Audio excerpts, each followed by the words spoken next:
Nowshera day जो है ये एक सेलिब्रेशन है, एक त्योहार है जीत का, बुराई पे अच्छाई का। ये एक ऐसा त्योहार है जो एक ऐसे एक घमासान युद्ध को दर्शाता है जो कि आम दिनों में देखा नहीं जाता, जैसे कि कारगिल की लड़ाई। बहुत बहुत कम ऐसे जगह हैं हमारे देश में जहां पे एक ऐसी लड़ाई लड़ी गई हो जिसमें कि एक परमवीर चक्र का प्रदान किया गया हो, परमवीर चक्र को अर्जन किया गया हो, और वो इलाका हमारे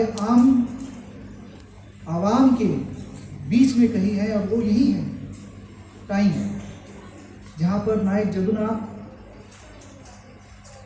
एक भारतीय सेना के सबसे बेहतरीन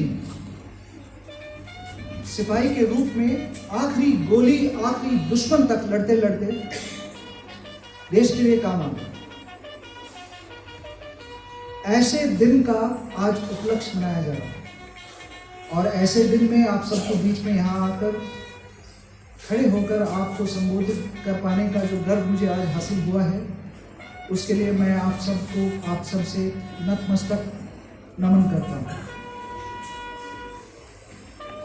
ये जो इतनी भयंकर और घमासान लड़ाई हुई, अगर कोई कहे कि ये सिर्फ इंडियन आर्मी ने लड़ी है तो ये बहुत गलत कहना होगा।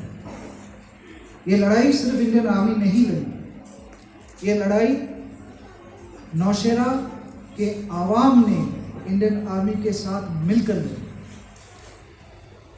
देवी और सज्जनों, मैं हमेशा ये मानता हूं कि इस देश के हम सब सिपाही हैं, इस देश के हम सब सिपाही हैं, सिर्फ हमारा यूनिफॉर्म का जो रंग है वो अलग अलग है। मैं ये वाला रंग पहनता हूं, पुलिस के होनहार ऑफिसर जो हमारे साथ बैठे हैं आज, वो खाकी वर्दी पहनते हैं। जो सिविल इंतजामिया के एडमिनिस्ट्रेटर्स हैं वो सिविल ड्रेस पहनते हैं। स्कूल के बच्चे स्कूल के यूनिफॉर्म पहनते हैं, डॉक्टर्स सफ़ेद ड्रेस पहनते हैं, लेकिन सब इस देश के सिपाही, और सब इस देश के लिए हर किसी तरीके से इस देश पे आए कोई ना कोई चैलेंज को और चैलेंज से लड़े जा रहे हैं। और जो देश ऐसे सिपाहियों से भरा होता है, उस देश की सरहदों पे कोई बुरी नजर डाल ही नहीं सकता।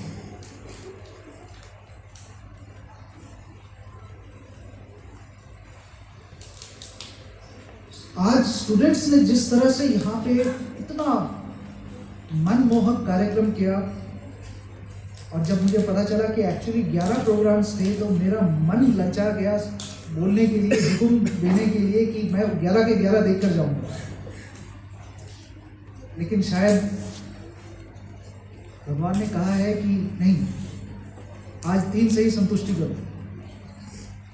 लेकिन जजेस आपको मानना पड़ेगा, एटलीस्ट IIT आप लोग काफ़ी लकी हैं, एटलीस्ट आपको ये 11 प्रोग्राम देखने को तो मिले।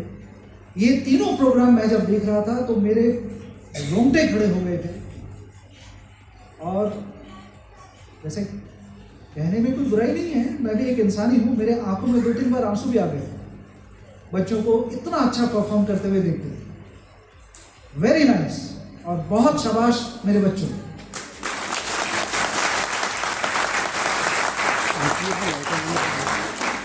अब जब ये 3 टीम्स ऊपर आई और 3 टीम्स को प्राइज मिला, इसका मतलब ये थोड़ी ना है कि बाकी जो 8 टीमें थी वो कुछ कम थी। आप देखिए, चांद कभी सूरज के पीछे नहीं भागता, उसके साथ कंपटीशन लड़के उसके जैसे चमकने के लिए। वो अपने जगह पर, अपने समय पर, अपनी तरीके से चमकता है। आप लोग हर टीम में एक अपनी अनोखी चमक है, और उस चमक को कभी गुम मत होने दीजिए। अपने जगह पर, अपने समय पर, अपने तरीके से चमकते रहिए। Keep shining. पोजीशंस, मैं काफ़ी लकी हूँ, किस्मत वाला हूँ कि ये मैं दूसरा नौशेरा डे देख रहा हूँ। पिछला वाला भी इतना ही मीठा, इतना ही सुंदर, इतना ही खूबसूरत था। उस टाइम पे कुछ और स्कूलें थी यहाँ पर, आज कुछ और स्कूलें आ गई। कल अगले नौशेरा डे में यहाँ के बच्चे कुछ और स्कूल्स इस स्टेज पे लेके आएंगे जो प्राइज लेके जाएंगे। इसलिए उस चांद की तरह रहिए, सूरज के पीछे भागना नहीं है।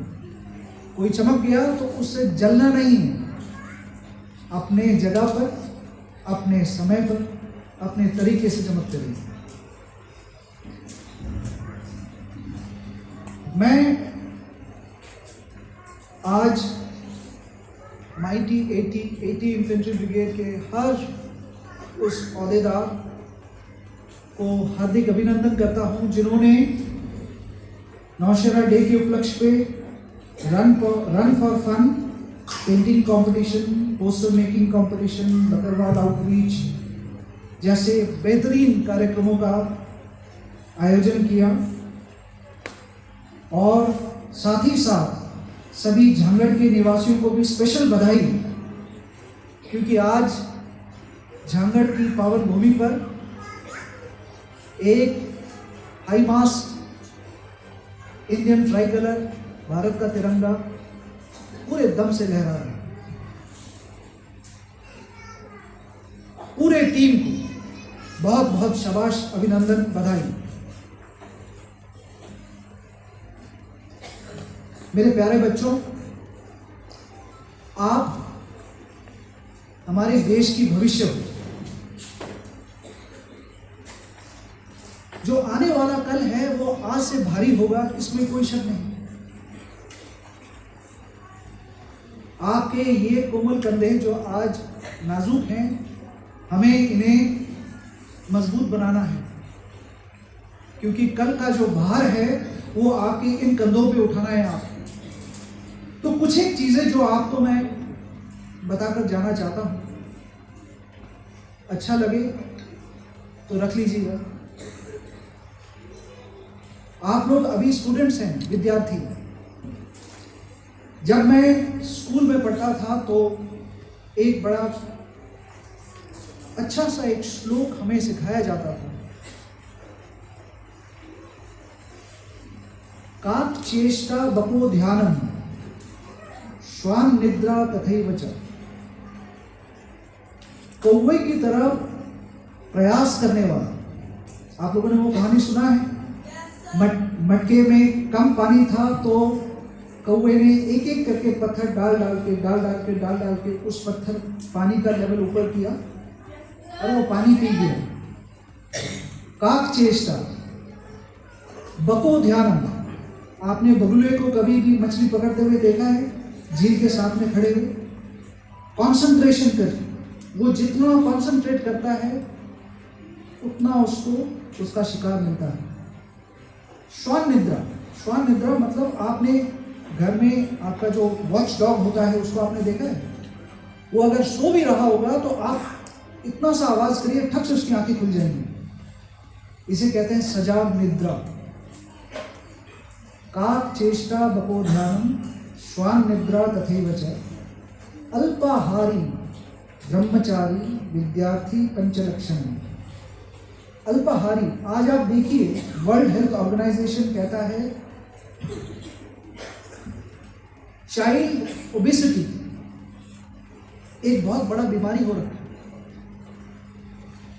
अल्पाहारी का यह मतलब नहीं कि आप खाना कम करें, नहीं।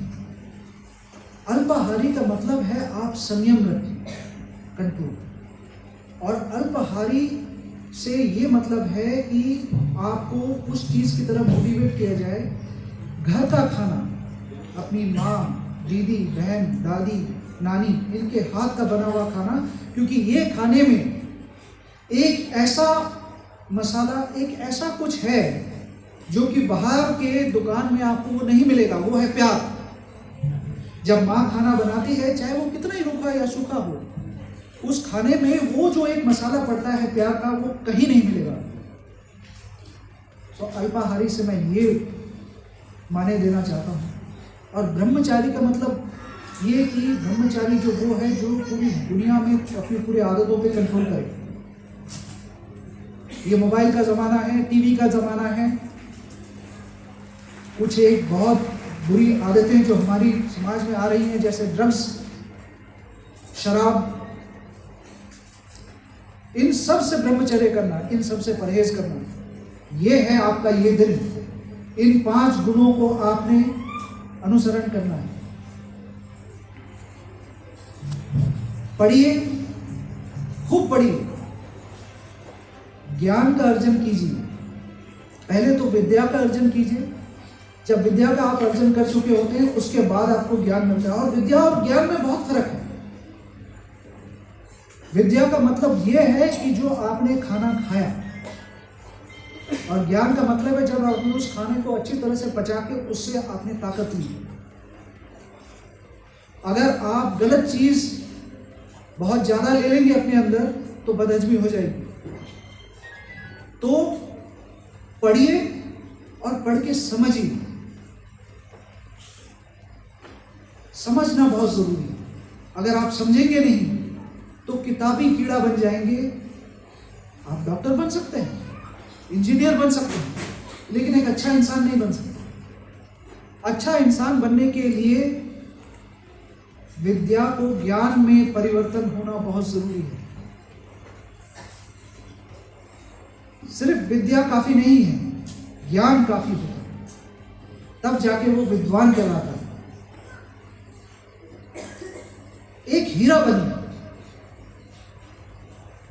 हीरे का मतलब क्या? हीरा आखिर है क्या? हीरा सिर्फ एक वो कोयला है जिसने एक बेहतरीन तरीके से अपने ऊपर प्रेशर को झेला है, बहुत सालों तक झेला है और आज चमक। वो एक कोयला ही है जो लाखों साल तक 1000 टन के वजन पे अतिरिक्त गर्मी में वो ट्रांसफॉर्म होके कोयला से वो हीरा बन जाता है। इसका मतलब ये कि अगर आपने एक विद्यार्थी से एक अच्छा इंसान बनना है तो शॉर्टकट का रास्ता मत ढूंढिए। जब तक सोने को आग में झुलसाया नहीं जाता तो वो सोना पिघल कर कुंदन नहीं होगा।